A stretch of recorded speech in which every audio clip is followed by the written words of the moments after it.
autre information, les résultats du baccalauréat session 2023 ont été rendus publics hier samedi par le ministère de l'enseignement préuniversitaire et de l'alphabétisation. Cette année, le taux de réussite s'élève à 27,46% sur l'ensemble du territoire national et toutes les options confondues. Un résultat qui est largement au-dessus de celui de l'année dernière. Suivez ce reportage de Alcenia Issouma. Après plus de 2 semaines d'attente, le ministère de l'enseignement préuniversitaire et de l'alphabétisation situe les candidats sur leur sort.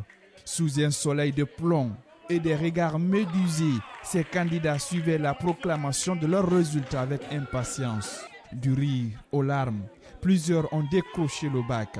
La joie est immense ici et l'ambiance est festive.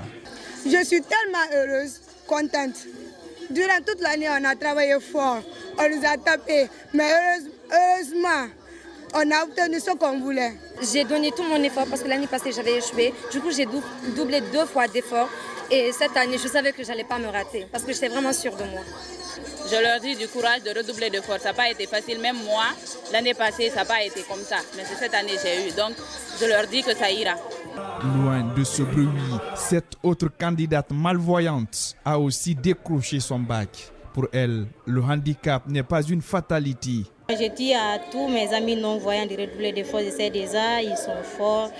Ce sont vraiment des guerriers et des guerrières. Je leur dis de redoubler d'efforts, ce n'est pas facile, mais nous devons être l'exemple pour motiver ceux qui sont dans la rue d'aller à l'école. Parce qu'avoir un handicap, ce n'est pas la fin du monde. Dans cette école, 76 candidats sont admis sur 80 inscrits. Quand on sait que nous sommes qu'à notre deuxième année de création, et cette année nous sommes à plus de 92,68% pour les sciences sociales et nous sommes à plus de 80% pour les sciences maths, avec un effectif de 30 élèves, 24 ont décroché. Il n'y a rien de surprenant sur nous, dans la mesure où nous avons préparé ces résultats-là depuis la rentrée scolaire. Nous avons stimulé les enfants à travailler dur. Comme souvent on aime le dire, un bon travail, ça se paye toujours bien. Cette année, la commune de Ratouma s'est taillé la part du lion en termes de taux d'admission. D'ailleurs, la première de la République des sciences sociales est une élève de la dite municipalité. Et justement, notre équipe de reportage est allée à la rencontre de celles qui se sont classées première et 5e de la République en sciences sociales au baccalauréat unique session 2023. Il s'agit respectivement de Fatima Chimère Sompari et Aïssata Tafsir Kamara. Les premières impressions de ces lauréates, c'est dans ce reportage de Delphine Loy et Alcina Issouma. Avec une moyenne de 17,72, Fatima Chimère Sompari, 17 ans, est première de la République en sciences sociales. Un exploit qu'elle réussit après de nombreux efforts consentis durant l'année scolaire. La fierté, la satisfaction et la reconnaissance sont les sentiments qui animent la lauréate. Je suis heureuse et très fière de moi parce que j'ai réussi à atteindre mon objectif après tout ce que j'ai fait pendant l'année scolaire. Tout le travail acharné que j'ai effectué. Les révisions étaient intenses parce que quand on finit les cours à 14h, on continue la révision jusqu'à 17h et parfois avec les embouteillages, on rentrait tard à la maison. À la maison aussi, on rentrait parfois pour réviser encore. Du coup, c'était compliqué, mais comme on l'a réussi. Sa collègue de classe, Aïssata Tafsir Kamara, a elle aussi arraché la 5e place du baccalauréat de son option. J'aimerais remercier mes parents parce que c'est en partie possible grâce à eux. Ils m'ont beaucoup soutenu, en particulier mon père parce qu'il a toujours été strict concernant les études et franchement ça a payé maintenant. Et je suis très fière de moi et contente des efforts que j'ai fournis pendant l'année.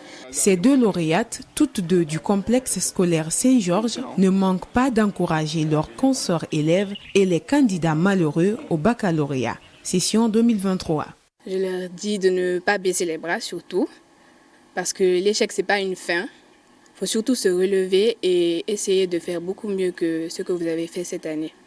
J'aimerais sensibiliser toutes les jeunes filles surtout à fournir autant d'efforts, voire même plus d'efforts, parce que c'est possible. J'aimerais que dans les écoles, ils encouragent mieux les filles. Parlons toujours du baccalauréat session 2023. Qu'en est-il alors du taux de réussite de la région administrative de Farana? La réponse est avec l'assistant de cellule examen de l'inspection régionale de l'éducation de Farana.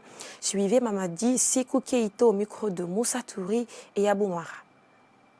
D'Abola, il y a 500 candidats, 151 filles, sont admis 78, dont 11 filles, avec un pourcentage de 15,60%.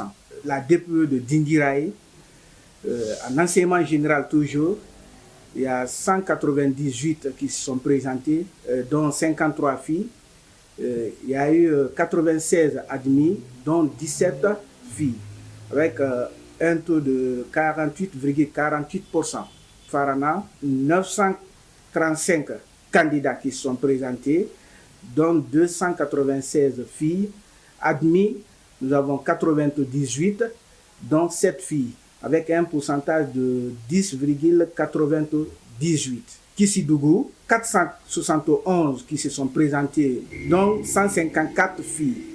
Admis, 393, avec un taux de 83,44%. Kissidougou qui bat le record au niveau de la région.